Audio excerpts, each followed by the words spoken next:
tout ce qu'elles font, c'est le cul. Mais vraiment juste le cul, frère. Genre, elles font que le cul. Et alors, dans ce cas, tu te dis pas fit girl. Tu te dis pas influenceuse fitness. Tu te dis gros cul girl qui donne des conseils pour avoir un gros cul, qui a juste un gros cul et qui a le reste du physique éclaté. Tu te dis pas compte fitness, que tout ce que tu fais, c'est poster des photos de ton fion toute la journée. Arrête, meuf, arrête. Arrête, meuf. Hey la famille, c'est Timon Karim et bienvenue sur ma chaîne pour une toute nouvelle vidéo. Donc comme vous l'aurez compris, aujourd'hui on va parler des fit girls aka influenceuses fitness. Je me suis mis dans une petite couleur spéciale pour parler de ces demoiselles aujourd'hui, pour faire honneur aux demoiselles et aussi parce que les vrais hommes osent porter du rose. Yeah. Je crois pas qu'il y ait de définition officielle de la fit girl, mais c'est quoi une fit girl ? C'est une fille qui s'entraîne, c'est une fille qui fait attention à ce qu'elle mange, c'est une fille qui fait attention à elle, c'est une fille qui a un lifestyle muscu, on va dire. Et depuis ces dernières années, avec l'explosion des réseaux sociaux, il y a de plus en plus de ces fit girls influenceuses qu'on trouve sur Internet. Et je trouve que c'est un côté super positif en fait, parce qu'il y a beaucoup de filles qui peuvent prendre exemple sur elles, il y a beaucoup de filles qui se sont mises au sport grâce à elles, parce qu'avant, le bodybuilding, la muscu était quand même un milieu très masculin.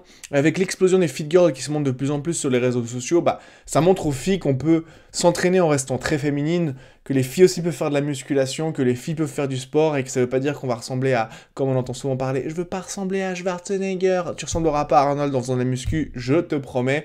Donc ça a montré ça aux filles, et beaucoup se sont mises au sport, beaucoup ont mangé mieux. Beaucoup, on va pas se mentir, c'est un gros problème pour tout le monde, mais on va dire spécialement pour la gente féminine, beaucoup ont pris énormément confiance en elles avec le sport et avec d'autres filles qui osaient montrer leur corps sur internet, du coup elles ont osé faire pareil et je trouve ça absolument génial.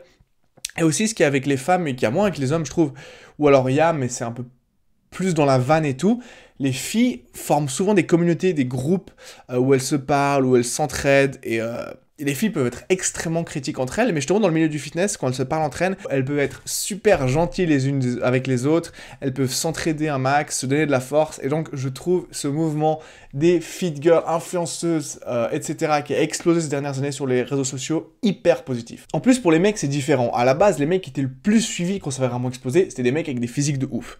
C'était des athlètes pros, ou des gars qui avaient un physique incroyable, qui avaient des années d'expérience, qui avaient un énorme vécu dans la musculation, qui était peut-être déjà connu dans le monde du bodybuilding avant, qui avait des physiques abusés, souvent ils étaient dopés, ils étaient chargés, donc c'était plus dur de s'identifier à eux, ils avaient des génétiques de folie, c'était vraiment des gars comme ça. Tandis que pour les filles, c'était différent, le milieu était très ouvert, il n'y avait pas beaucoup de monde, il n'y avait pas de concurrence, du coup, c'était plus facile de devenir une fit girl. Et il y a un peu des meufs qui avaient 6 mois d'expérience, qui étaient un peu plus fit que les autres, qui ont commencé à se prétendre influenceuses fitness. Attention, je dis pas que toutes sont comme ça. Il y a beaucoup d'influenceuses fitness que je suis, que je trouve qui ont des très bons conseils, qui distillent de très bonnes choses, qui ont un bon physique, qui ont un bon fond, qui distillent de la positivité. Mais il y en a aussi qui s'y connaissent beaucoup moins. Et justement, c'est d'elles que je parlais aujourd'hui, parce que pour les filles, c'est beaucoup plus facile de monter un following sur les réseaux sociaux, pour les raisons que je vais expliquer après. Et donc, une fille qui a peut-être 6 mois d'entraînement, qui poste beaucoup sur les réseaux sociaux, qui est un peu plus fit que les autres, qui va oser se mettre en avant, va pouvoir bâtir un following de milliers, voire dizaines de milliers d'abonnés assez rapidement, sans avoir beaucoup d'expérience, contrairement aux mecs où là, c'est extrêmement dur de monter en popularité comme ça. Et donc, c'est ces pseudo-fit girls, ces fake fit girls, on va les appeler aujourd'hui fake fit girls, parce que pour moi, ce ne sont pas des fit girls dont on va parler aujourd'hui. Donc, séparez bien celles que je respecte, que je trouve positives, et les autres, ne les mettez pas toutes dans le même panier. Parce qu'avec les autres, justement, c'est d'elles qu'on va parler aujourd'hui, et je vous préviens, à partir de maintenant, je vais plus du tout être aussi gentil que jusqu'à ce moment de la vidéo. Donc le problème aujourd'hui, c'est que n'importe qui avec les réseaux sociaux peut se prétendre influenceuse fitness. Et ça me fait péter un câble. Et je vais vous donner les raisons maintenant. Donc déjà, pour moi, elles n'ont aucune légitimité. Ça, c'est la première raison. Pas de légitimité. Pourquoi? Alors comme je vous l'ai dit avant, il y a des filles, elles ont à peine 6 mois de s'entraînement et elles se montrent comme exemple. Alors, pour pas inventer tout ou penser que j'invente de nulle part, j'ai pensé à une personne que je connais entre guillemets des réseaux, et je vais prendre son exemple. Je vais pas donner son nom, je vais pas parler en particulier, mais c'est une personne parmi tant d'autres, et il y en a plein qui sont comme elle, mais j'ai pensé à elle en particulier, comme ça je vous montrerai bien que c'est un exemple que je connais, et vous connaîtrez tous et toutes sûrement un exemple comme ça, parce qu'il y en a plein de ce genre de meufs sur internet. Donc déjà la meuf, elle a 4-5 mois d'expérience. 4 mois d'expérience et elle se lance sur les réseaux. Il n'y a rien de mal à ça. T'exposes ton travail, t'exposes tes transformations, tu cherches de la motivation et tu vas te créer une communauté. Ça, il n'y a pas de souci. Mais le truc, c'est qu'après 4-5 mois d'expérience, elle se met en avant, en mode « je suis un exemple, suivez-moi ». Alors que ça fait 4 mois qu'elle s'entraîne, elle a donc aucune expérience. Donc déjà là, c'est du foutage de gueule. Ensuite, niveau théorique, on pourrait se dire, bon, peut-être que ça fait que 4-5 mois qu'elle a osé se lancer à s'entraîner sérieusement, mais elle faisait un peu avant, elle faisait un peu chez elle, et surtout, elle se documentait énormément.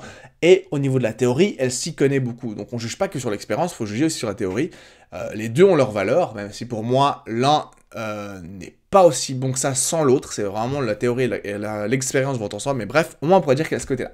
Non, parce que cette meuf en particulier, elle n'y connaît absolument rien. La plupart de ces filles ne s'y connaissent pas du tout, n'ont jamais ouvert un bouquin de musculation, et leur théorie est encore plus mauvaise que leur pratique. Et pour finir, troisième point, le physique. Alors le physique, c'est toujours un point particulier, parce que beaucoup sur internet vont te vanner du genre tu t'y connais pas parce que t'as pas de physique, alors que moi je trouve que c'est bête comme argument parce que tu regardes le coach numéro 1 mondial qui s'appelle Hany Rambod pour ceux qui s'intéressent. Bah, c'est un petit gros, frère. Il a été bodybuilder, mais il n'a jamais été un grand bodybuilder, et c'est un petit gros. Donc le physique, ça ne veut pas forcément dire grand-chose, mais ça peut être un indicateur. Mais là où c'est un indicateur, c'est que ces meufs, on voit qu'elles s'entraînent pas sérieusement. Pas parce qu'elles ont pas un physique de folie, bon déjà c'est le cas pour la plupart des cas, mais parce qu'en fait, elles ont juste un cul. Tout ce qu'elles font, c'est le cul. Mais vraiment juste le cul, frère. Genre, elles font que le cul.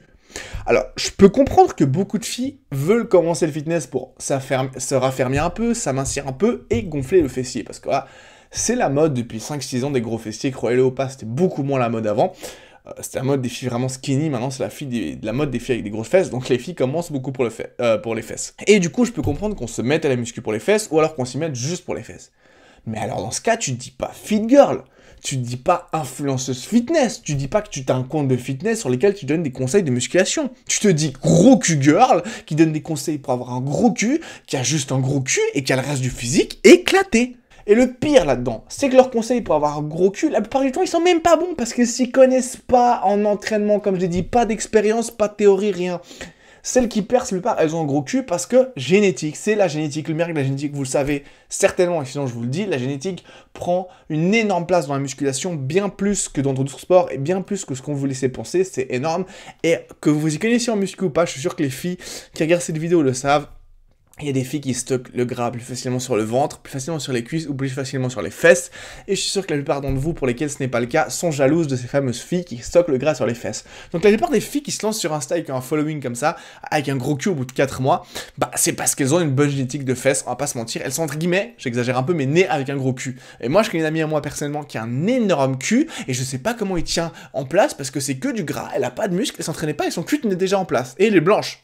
Soyez étonnés, je sais que c'est plutôt les Renoises qui ont ça, mais elle est blanche. Donc voilà, tout est possible, mais dans ce cas, c'est pas en 4 mois que tu vas te bâtir un bouti d'acier. Donc c'est la génétique. Donc comme je l'ai dit au début pour ce premier point, elles n'ont pour moi aucune légitimité. Ensuite, deuxième point, pour moi, elles ne méritent pas leur following.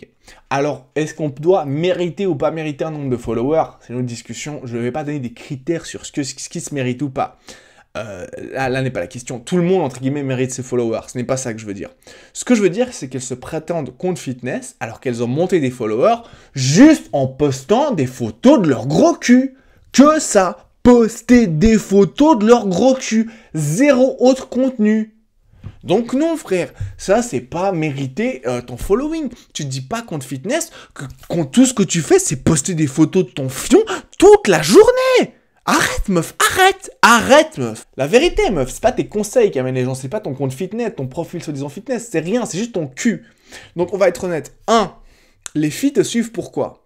Parce qu'elles ont envie d'avoir un fessier comme le tien, parce qu'elles pensent qu'en suivant tes conseils éclatés, faut le dire, éclatés, elles vont avoir un cul comme le tien, alors que c'est faux, parce que comme je l'ai dit, ce sont des conseils éclatés, elles se rendent pas compte que c'est génétique, et vu que c'est des débutantes, elles se rendent pas compte, peut-être qu'elles veulent faire du fitness tout court, mais elles se rendent pas compte que le reste de ton physique, il est éclaté, parce que tu fais pas les bras, parce que tu fais pas le dos, parce que tu fais pas les épaules, parce que tu fais pas les abdos, tu fais pas les culs, tu fais que le cul. Elles se rendent pas compte de ça parce qu'elles sont débutantes. Donc ça, c'est point 1, c'est pourquoi les filles te suivent, et le point 2, pourquoi les mecs te suivent, c'est ce que je vais dire, parce que t'es plutôt mignonne, et parce que, on en revient au point principal, t'as un gros cul, et les mecs, ils kiffent ça, ils kiffent que tu sois mignonne, ils kiffent le gros cul, on va parler français, on va pas prendre des chemins, on va le dire directement. Ils veulent te ken. Voilà, on va pas se mentir. T'es un mec, t'aimes bien mater des beaux culs sur le net. T'es une meuf, t'as de l'espoir de pouvoir te transformer comme elle parce que t'es encore débutante. Mais ce genre de filles, elles se font pas suivre par des gens qui ont l'expérience parce que les gens qui ont l'expérience comprennent que leur physique est éclaté, que leur conseil est éclaté et que ces personnes n'ont aucune légitimité. Donc voilà, c'est pour ça que je dis qu'elles ne méritent pas leur following. Pas parce qu'il y a des conditions à avoir pour mériter un following, mais tout simplement parce que ce n'est pas parce que c'est un compte fitness intéressant qu'elles sont suivies. Ça n'a rien à voir avec un profil fitness. Si elles sont suivies, c'est pour les raisons que je viens d'énoncer. Troisième point, et je vais être rapide avec celui-là. Elles n'y connaissent rien, donc elles donnent des conseils éclatés. Alors non seulement les conseils éclatés, ça va t'empêcher de progresser, tu risques éventuellement de te blesser, et troisièmement, t'enlèves de la force, entre guillemets, à des influenceuses fitness qui mériteraient d'avoir plus de followers, qui mériteraient d'avoir des gens qui le suivent. Donc, en fait, dans cette histoire, c'est du perdant-perdant. Juste pour la meuf qui pense juste son cul et qui s'y connaît pas, là, c'est du gagnant. Et le pire là-dedans, ça, c'est vraiment le pire. Après, c'est normal parce que quand t'es débutant, tu juges directement plus sur le physique que sur la théorie ou sur l'intelligence d'une personne et ses connaissances. Mais c'est vrai que tu vois des débutantes qui kiffent son gros cul. Et donc, ils vont voir des vidéos d'une autre personne sur Internet qui va dire quelque chose de différent, mais qui est cette fois juste, parce que la personne s'y connaît mieux, et d'autres regarder son expérience, la théorie, tout ce qu'il y a derrière, elle va juste dire « Non, ce que tu dis c'est faux, parce que moi je suis fan de Miss Zéro Connaissance et Gros Cul, et elle a dit le contraire de toi, donc toi t'as tort, t'es une merde !» Et ça va partir en clash, alors qu'elles vont vouloir défendre leur influenceuse préférée, parce qu'elles ont un plus gros cul que l'autre. Elles vont juste se baser là-dessus. Et ça part en couille, ça devient du grand n'importe quoi, c'est pour ça que ça m'énerve. Ensuite, quatrième point, et là, c'est un point, on va dire, je vais être plus mesuré avec ce point, même si tout ce que j'ai vu dans mon expérience, ça rejoignait ce que je vais dire maintenant. Je peux pas parler pour toutes les filles, parce que chaque fille a une mentalité différente. Mais disons que c'est un truc que je vois très souvent. Les vraies influenceuses fitness, on va dire celles de qualité, qui ont vraiment réussi, pas qui ont juste percé avec 2-3 photos. Je pense à quelques noms en particulier que j'ai pas cités, mais bon, vous aurez vu les personnes que j'ai interviewées sur ma chaîne, et vous saurez de qui je parle. C'est des personnes qui ont travaillé, en fait. C'est des personnes qui sont là parce que peut-être tout le monde a ce petit coup de chance, ce petit étincelle qui les met en lumière, mais c'est des gens qui ont travaillé. Qui savent qu'il faut travailler dur pour arriver à ce niveau de réussite, à ce niveau de visibilité, à ce niveau dans le business, à ce niveau de physique, à ce niveau de tout, il faut bosser dans la vie. Et ils ont beaucoup travaillé, ces personnes, et du coup, ça leur a donné une humilité. On pense que les gens qui travaillent beaucoup, après, vont se sentir supérieurs à nous, et en fait, c'est un peu le contraire. Elles se rendent compte qu'elles ont quand même la chance d'être là où elles sont, elles se rendent compte qu'elles ont travaillé pour être là, et du coup, elles gagnent de l'humilité en travaillant. Elles gagnent du respect. Tandis que ces petites gamines qui ont monté des followings de dizaines de milliers de followers des fois en quelques mois, juste en postant leur cul, donc elles ont l'impression que c'est hyper facile parce qu'en vrai elles n'ont pas travaillé, elles n'ont pas de vrai fond de business, elles n'ont pas de vrai fond de compte, elles apportent pas du contenu positif, elles n'ont aucune valeur ajoutée, elles vont pas vous aider à avancer, elles vont juste poster leur cul et grâce à ça, comme pour les raisons que je dis avant, elles vont gagner des followers et elles vont se dire fit girl et ça m'énerve, je sais que je l'ai dit 10 fois mais ça m'énerve. Et du coup ces fake fit girls, elles se rendent pas compte de ce que c'est travailler. Elles vont juste passer de 0 à 10 000 followers en 4 mois. Elles vont se dire « Waouh, je suis trop connue, putain, waouh, je suis trop forte !» Elles vont trop prendre la grosse tête.